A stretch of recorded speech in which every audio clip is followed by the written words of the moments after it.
তফসিল ঘোষণার পর দাবি দাওয়া নিয়ে রাস্তা অবরোধ করলে কঠোর হস্তে দমন করা হবে বলে হুঁশিয়ারি দিয়েছে অন্তর্বর্তী সরকার। বৃহস্পতিবার বিকেলে উপদেষ্টা পরিষদের বৈঠক শেষে রাজধানীর ফরেন সার্ভিস একাডেমিতে একথা জানান প্রেস সচিব শফিকুল আলম। এছাড়া উপদেষ্টা পরিষদের বিভিন্ন নতুন সিদ্ধান্ত তুলে ধরেন তিনি। নাইমের প্রতিবেদন। নির্বাচন নিয়ে প্রস্তুতির মধ্যে প্রধান উপদেষ্টার কার্যালয়ে বৈঠকে বসে উপদেষ্টা পরিষদ। এতে সুষ্ঠু ভোট আয়োজনের পাশাপাশি দেশের সার্বিক পরিস্থিতি নিয়ে আলোচনা হয়।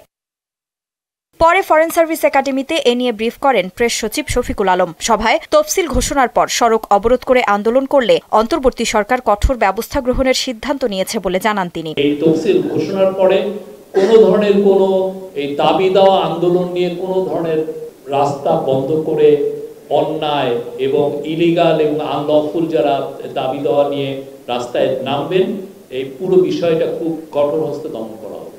দুই উপদেষ্টার পদত্যাগ কার্যকর হবে তফসিল ঘোষণার পর। দেশের কল্যাণে ভূমিকা রাখায় তাদের প্রতি কৃতজ্ঞতাও জানিয়েছে উপদেষ্টা পরিষদ। এর পাশাপাশি মাইলস্টোন ট্র্যাজেডিতে শহীদ ৩৬ পরিবারকে ২০ লাখ টাকা করে সহায়তা দেওয়ার সিদ্ধান্তের কথাও জানান প্রেস সচিব। প্রধান উপদেষ্টা সেটাকে পদত্যাগ পত্রগুলো রিসিভ করেছেন, বাট উনি বলেছেন এটা কার্যকর হবে তফসিল ঘোষণার সাথে। বাংলাদেশের একটা জাতীয় একটা বিপর্যয়, একটা ট্র্যাজেডি ছিল। মাইলস্টোন স্কুলে একটা বিমান বাহিনীর একটা এয়ারক্রাফট ধসে পড়েছিল। যারা শহীদ হয়ে মারা গিয়েছেন তাদেরকে ৩৬ জনকে ২০ লাখ টাকা করে দেওয়া হবে এবং আহতদের এককালীন ৫ লাখ টাকা দেওয়া হবে এবং যারা আহত হয়েছেন অনেক দিন ধরে তাদের চিকিৎসা লাগবে, তাদেরকে বিনামূল্যে চিকিৎসা দেওয়া হবে সরকারি হাসপাতালগুলোতে। মেট্রো রেলের ভাড়ায় ভ্যাট প্রত্যাহারের সিদ্ধান্ত নিয়েছে উপদেষ্টা পরিষদ। এছাড়া রমজান মাস থেকে খেজুরে ১৫% কর কমানোর সিদ্ধান্তও নেওয়া হয়েছে বৈঠকে। খেজুরের উপরে যে ট্যাক্স ইনসিডেন্স ছিল প্রায় 52%, সেটাকে কমানো হয়েছে। এটা এখন 40%-এর মতো হবে।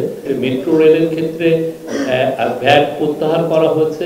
এতে গভর্নমেন্টের ৪০ কোটি টাকার মতো লস হবে, বাট এটা যেহেতু মেট্রো রেল ঢাকার মানুষের যে যাতায়াতে একটা যুগান্তকারী ভূমিকা পালন করছে, সেই জন্য এই ট্যাক্সটা ভ্যাট ভ্যালু অ্যাডেড ট্যাক্স বা মূল্য সংযোজন কর প্রত্যাহার করা হয়েছে। ৩টি নতুন অধ্যাদেশের চূড়ান্ত অনুমোদন উপদেষ্টা পরিষদ দিয়েছে বলেও জানান শফিকুল আলম। আজকে অনেকগুলো এজেন্ডা ছিল, তার মধ্যে 3টি নতুন ল অ্যাপ্রুভ হয়েছে।